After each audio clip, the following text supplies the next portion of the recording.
If you are ready for change, listen on. Today we're going to talk about focus and the power of detox. I'm going to summarise in the first 2 to 3 minutes. Then if you have time, you're very welcome to listen on. And what I'll do is I'll add a few more points.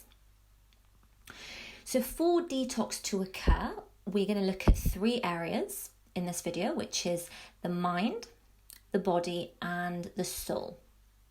So firstly, in terms of the mind, if we're looking at focus specifically, it's about healing the crown chakra.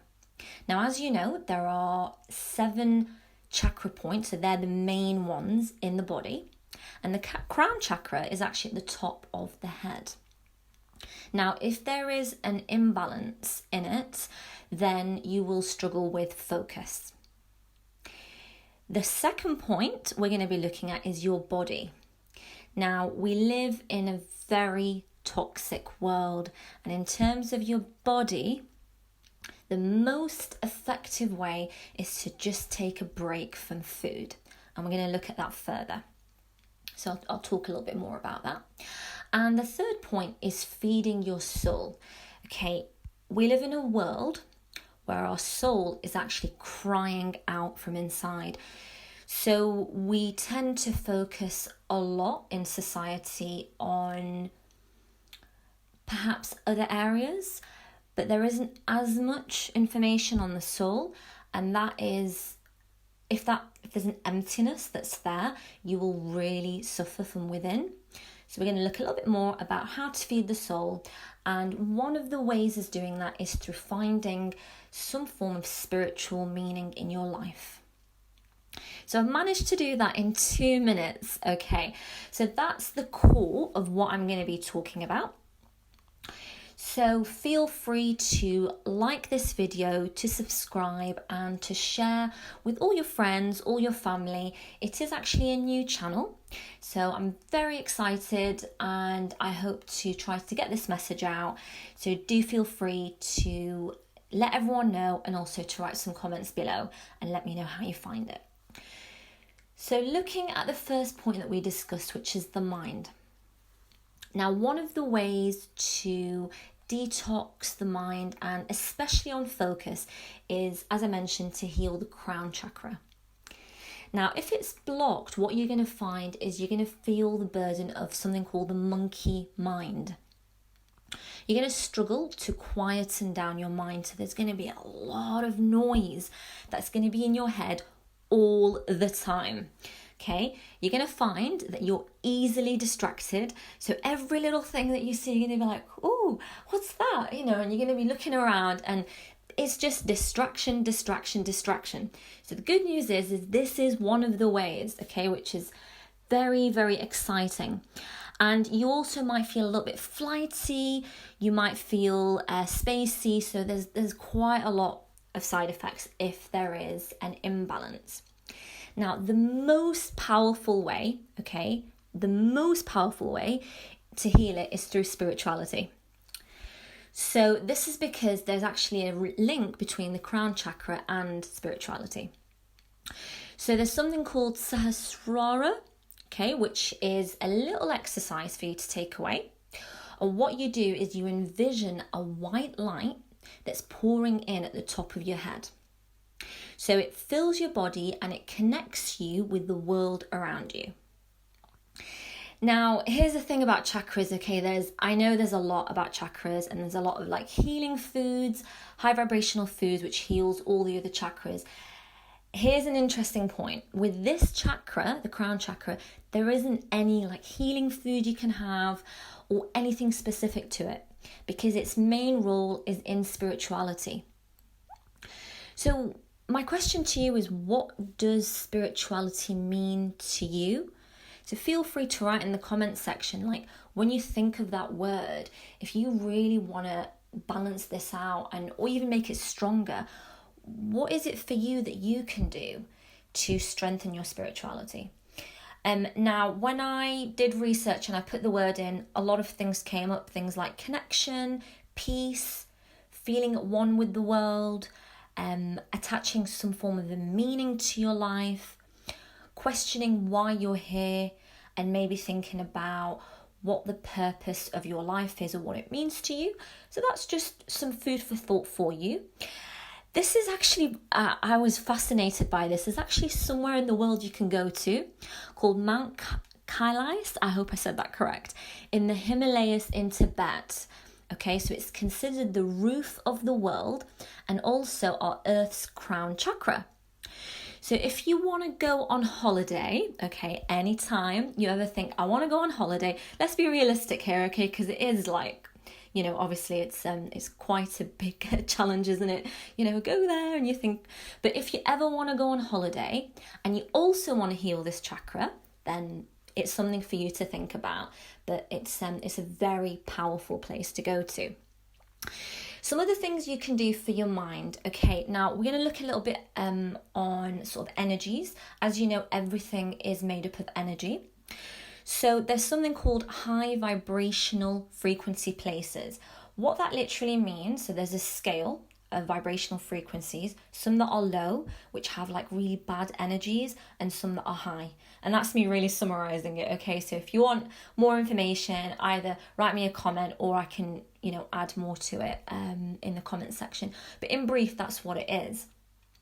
Now, there are certain places which hold really high and very good energies, so high vibrational frequency energies.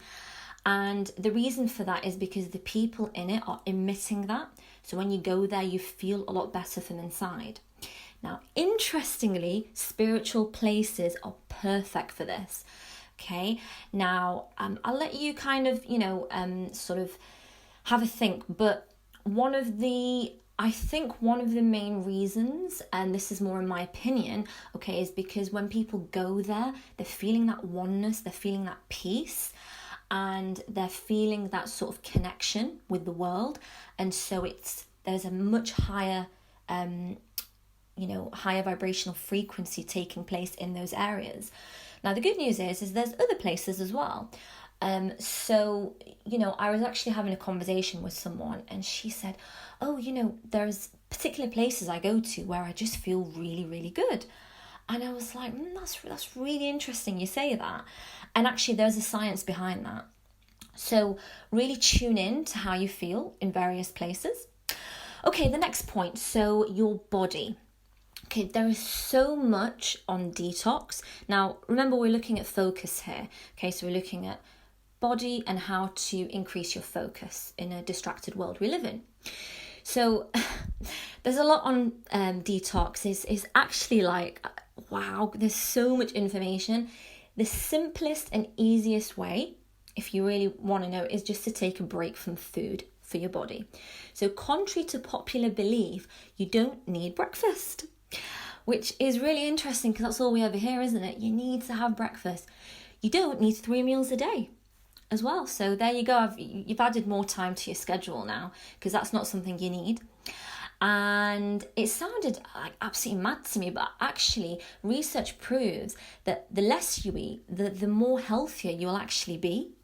So, you know, when they say like food is energy, so this is where we really need to think here, because actually that's not always the case. So there is a quote from Hippocrates, okay, and he said, food should be our medicine, okay, and our medicine should be our food. However, to eat when you feel sick, okay, is to feed your sickness.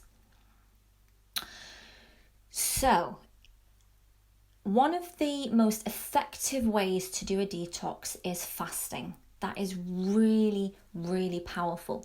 The good news is, though, when I say about food, there are foods with high vibrational frequencies, and I'm going to talk about that in future videos. Those foods are good, but to be honest, the best possible way from all the research that I did is just to take a break or do things like skip a meal, because you'll actually have more energy rather than what we've actually been told as a society. So that's about the body. And the third point that I was going to speak about was the soul, which it really links in with the first point I mentioned. So I'm going to keep this really brief. But you need to feed your soul. So to give yourself peace is a gift from within. Now, I can't actually tell you what spirituality to follow, okay, but you need to find what works for you in your own personal journey. And the way to know that is to see if what you're following gives you inner peace from within and it adds to your life. Okay, so this is a bit of food for thought here, but just think, is this adding to my life? Is this making my life better? Is it feeding my soul? Is it feeding my body? Is it feeding my mind? Does it make sense to me? You know, think from maybe a common sense point of view. How does it make you feel from within? Because what you're going to find on your journey is there's so much out there that you can look into. So you've got to see what feels right. And if it doesn't feel right for you, there's always other options that you can look into where you can explore further, do your research and just think, you know, what's the best possible option in your personal life, because it's your journey and life is incredibly short. So you've got to sort of think, what is the meaning of your life during your own personal journey? And I'll be excited to hear about your journeys and how you're getting on. So like I said, feel free to like, to subscribe, to share with everyone you know. It is a new channel and I'm really, really excited to keep adding more content and hopefully, you know, when I hear from you as well, I'll look into things further. And yeah, I will look forward to seeing you in the next video. Thank you very much.